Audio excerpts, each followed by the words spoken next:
اور میرے آقا صلی اللہ تعالیٰ علیہ وسلم تو یہاں تک ارشاد فرماتے ہیں قیامت کے دن قرآن جس کی سفارش کر جائے پھر اس پر جنت میں جانا واجب ہوگا، اور جس کے خلاف کھڑا ہو گیا قرآن اسے پھر دوزخ میں جانا واجب ہو جائے گا، وہ ضرور دوزخ میں چلا جائے گا۔ آپ اس قرآن کو دیکھ کر کے کبھی یہ دیکھو دل پر ہاتھ رکھ کر کے کہ کہیں ایسا تو نہیں کہ یہ قرآن قیامت میں میرے خلاف نہ کھڑا ہو جائے، میں نے اس کا حق ہی نہیں ادا کیا، برسوں ہو جاتے ہیں چھوا نہیں، مہینوں ہو جاتے اٹھایا نہیں، ہفتے ہو جاتے ہیں۔ میرے عزیزو قرآن کو اٹھاؤ، اسی لیے میں بارہا کہتا ہوں بڑھاپا بھی آ گیا تو کیا فرق پڑتا ہے، اگر تم نے اپنی جوانی میں یا بچپن میں نہیں سیکھا تھا تو قرآن سیکھنے میں کوئی شرم اور عیب کی بات نہیں، کوئی شرم اور عیب کی بات۔ میرے استاد گرامی، میرے مرشد گرامی حضور تاج الشریعہ رحمت اللہ تعالی علیہ کو میں نے خود دیکھا، 70 سال کی عمر میں وہ قرآن حفظ کر رہے تھے، جبکہ ان کی آنکھیں بھی جا چکی تھی، گلے کی آواز میں تکلیف تھی، کان میں سننے میں تکلیف تھی، اس کے باوجود 70 سال کی عمر کے بعد وہ قرآن حفظ کر رہے تھے۔ قرآن تو بچپن میں دیکھ کر کے پڑھنا سیکھ گیا اور سب معانی تفاسیر سب آ گئے، لیکن ان کا ایک شوق تھا کہ میں حافظ قرآن بھی بنوں۔ کب شروع کیا؟ 70 سال کے بعد۔ اور کسے سناتے تھے؟ 15 سال کے ایک بچے کو سناتے تھے، جبکہ ان کے مریدین میں ہی بڑے بڑے علماء اور فقہاء ہیں، ان کے مریدین میں ہی محدثین بھی ہیں، لیکن ایک 15 سال کے 16 سال کے بچے کو آپ جتنا یاد کیے وہ سنا رہے ہیں۔ میں نے صرف اس سے یہ اخذ کیا کہ قرآن سیکھنے میں اور سکھانے میں، پڑھنے میں اور پڑھانے میں کبھی کسی کو شرم نہیں محسوس کرنی چاہیے، نہ جھجک نہ عیب۔ بڑے بڑے علماء نے جب اس عمر میں قرآن حفظ کرنا شروع کیا ہے تو آج اگر کسی کی عمریں زیادہ ہو گئی اور وہ قرآن دیکھ کر کے بھی پڑھنا نہیں سیکھا تھا تو میرے عزیز اب بھی تمہارے پاس وقت ہے، جب تک تمہاری آنکھیں سلامت ہے، زبان سلامت ہے، پڑھ لو اس کو، ورنہ قیامت کے دن اتنی سخت پکڑ ہوگی، قرآن کھڑا ہو گیا اگر تمہارے خلاف تو پھر جنت میں جانا مشکل ہو جائے گا۔ اب رسول پاک صلی اللہ تعالی علیہ وسلم جن پر خود قرآن اترا ہے، حضور صاحب قرآن ہے، قرآن ان پر اترا ہے، وہ دعا کرتے ہیں اللہ کی بارگاہ میں اللہم اجعل القرآن حجتا لنا لا حجتا علینا، اے اللہ قرآن کو ہمارا سفارشی بنا، ہمارے خلاف کھڑے ہونے والا نہ بنا۔ حضور دعا کرتے تھے، اللہ کے نبی دعا کرتے تھے، تو باقی لوگوں کو خوف نہیں ہوتا، ڈر نہیں ہوتا کہ میں نے قرآن چھوا ہی نہیں، پکڑا ہی نہیں، کیا ہوگا میرے ساتھ؟ اے عزیزو، مر جانے کے بعد دوسرے لوگوں سے قرآن خوانی کروا لینا یہ قرآن کا حق نہیں ہے، قرآن تمہارے زندوں کے لیے اترا ہے۔ عجیب بات نہیں کہ قرآن ایک زندہ معجزہ ہے اور زندوں کی ہدایت کے لیے آیا ہے، لیکن امت کا المیہ تو دیکھو مردوں پر پڑھنے کے لیے رکھ دیا ہے، اس کو صرف مردوں پر پڑھنے کے لیے قرآن رکھا گیا ہے۔ قرآن زندوں کو جگانے کے لیے آیا ہے، ہاں مردوں پر ایصال ثواب تو ہم ضرور کریں گے، لیکن کل قرآن کا مقصد یہی نہیں ہے کہ قرآن خوانی کر کے ان کو ثواب پہنچائیں۔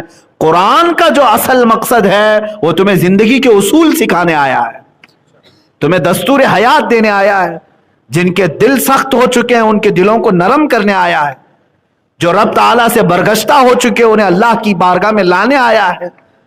تو اس کا مقصد ہی نہیں سمجھے، اور کیسے نہیں سمجھیں گے؟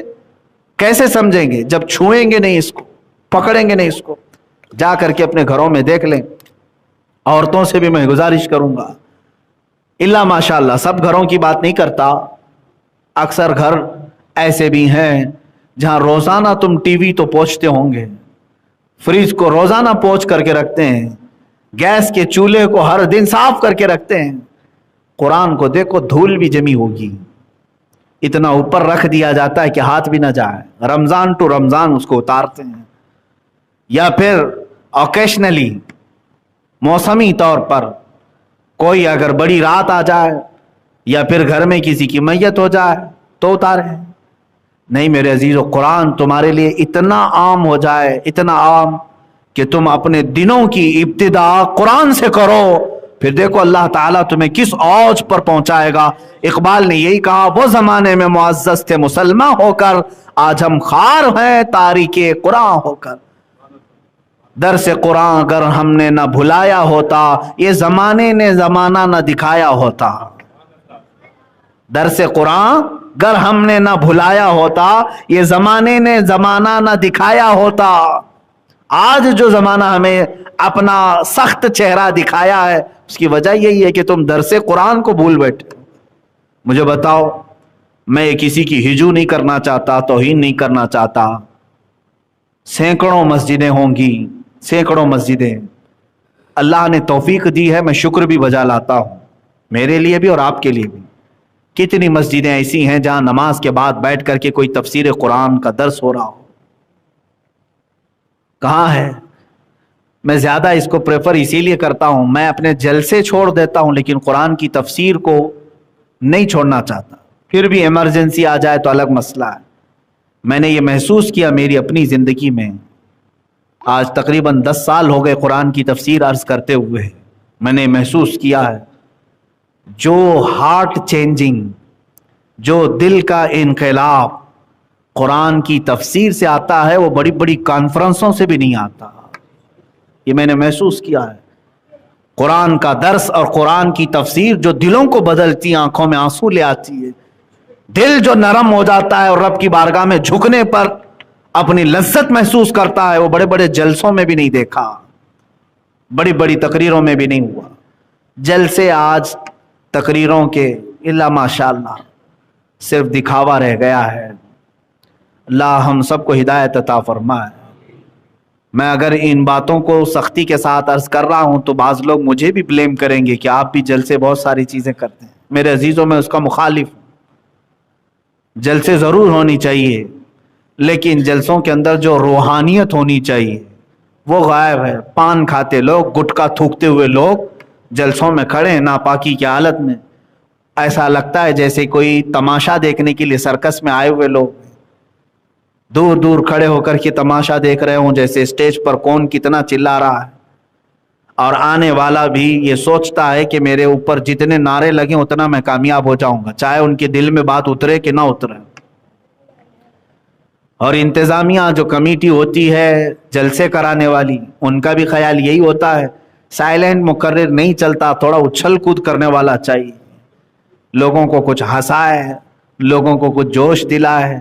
تو پھر اگر یہی نظام جلسوں کا رہ گیا تو میں سمجھتا ہوں یہ بیکار ہے, فضول ہے, مال کا ضیاع ہے, پیسوں کا خرچ کرنا ہے. میں سمجھتا ہوں وہ جلسہ سب سے بہتر ہے جس میں لوگ باوضو بیٹھے ہوں, طہارت کے ساتھ آئے ہوں, قرآن کریم کی تفسیر ہو, احادیث رسول بیان ہو, علماء امت, صلحاء امت, اولیاء کاملین کے ان کے تذکرے ہوں, اور پھر سننے والا اس دن عہد کر کے اٹھے کہ میں یہاں پر سرکس دیکھنے نہیں آیا تھا بلکہ اپنے دل کو بدلنے آیا تھا. وہ توبہ کر کے اٹھے تو یقیناً اس کا فائدہ ہوگا. لیکن میرے عزیزو, جہاں کہیں آپ کی پہنچ ہے یا میری آواز جہاں تک پہنچتی ہے, میں یہ کہوں گا ہر عالم کو چاہیے کہ وہ تفسیر قرآن کو شروع کر دے. اپنی قوم کو جب تک تم قرآن سے قریب نہیں کرو گے تب تک یہ دھکے کھاتی رہے گی. قرآن ان کے لیے آیا ہے, ہمارے لیے آیا ہے. درس قرآن اگر ہم نے نہ بھلایا ہوتا, یہ زمانے نے زمانہ نہ دکھایا ہوتا. پھر سے واپس آ جاؤ, تمہارے پاس پورا نظام حیات ہے. قرآن پاک سے دور ہونے کی وجہ سے کہاں کہاں ہم دھکے کھا رہے ہیں جانتے ہیں؟ لوگ ہمیں بیوقوف بنا رہے ہیں ہر فیلڈ میں, ہر میدان میں. تجارت کے اصول تمہیں معلوم نہیں, دھوکے میں آ جاتے ہیں. قرآن پاک نے وہ بھی سکھائے ہمیں. بیمار ہو گئے تو سب سے پہلے باباؤں کے چکر کاٹے اور جوتیشوں کے پاس جا کے ہاتھ دکھائے, ہماری بھوشیہ وانی کرو, کیا ہوگا کیا نہیں ہوگا, فال کھول کر کے دیکھو. بہت سارے لوگ یہی, اچھا یہ بعض لوگ, میں ان کو غلط نہیں کہتا, ہمارے پاس بھی آ کر سیدھے یہی کہتے ہیں فال کھول کے دیکھنا ہے. میرے بھائی, میں فال کھولنے والا نہیں ہوں, طوطا لے کے نہیں بیٹھا ہوں. وہ طوطے والے لوگ ہوتے ہیں. لیکن ہو یہ رہا ہے کہ کثرت سے سارے لوگ اس کام میں مبتلا ہو گئے اس لیے وہ آج آ کر کے ان کا وہ بھولاپن ہے، انہیں معلوم نہیں. ہاں استخارہ اس کو کہتے ہیں. استخارہ کر کے بتا دیں کہ کیا ہے. استخارہ سنت ہے. اب تم نے قرآن پاک کو جب چھوڑا تو اسی طرح کے دھکے کھانے ہوں گے. لوگوں کے پاس ان کے پاس جا کر کے پیسے بھی خرچ کرنا اور غلط طریقے سے جادو سحر ٹونے ان تمام چیزوں میں اپنے آپ کو ملوث کر لینا. یہ دھکے نہیں ہے تو اور کیا ہے میرے عزیز؟ جب قرآن کہتا ہے وَنُنَزِّلُ مِنَ الْقُرْآنِ مَا هُوَ شِفَاءٌ وَرَحْمَةٌ لِّلْمُؤْمِنِينَ، ہم نے قرآن میں ہر وہ چیز اتار دی جو مومنوں کے لیے شفا ہے اور رحمت ہے.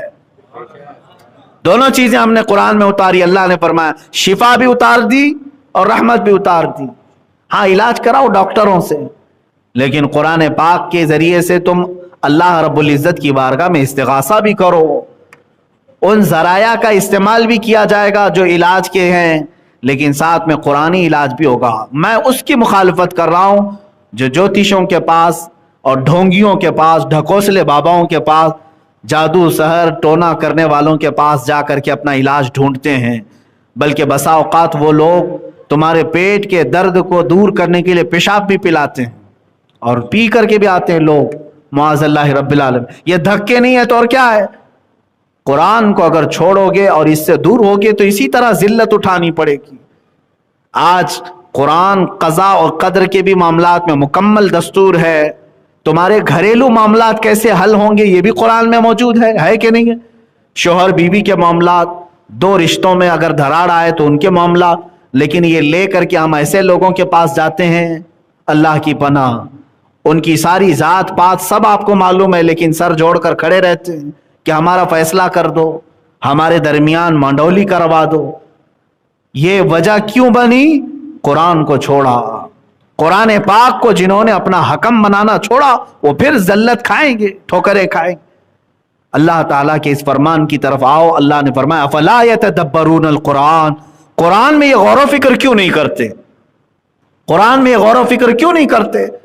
آپ کو پتا ہے نظام مصطفیٰ صلی اللہ تعالی علیہ وسلم جو مدینے میں قائم ہوا، خلفائے راشدین نے 30 سال تک اس کو چلایا.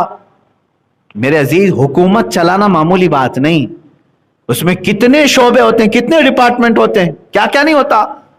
آج دیکھیں آپ منسٹریاں کتنی ہوتی ہیں.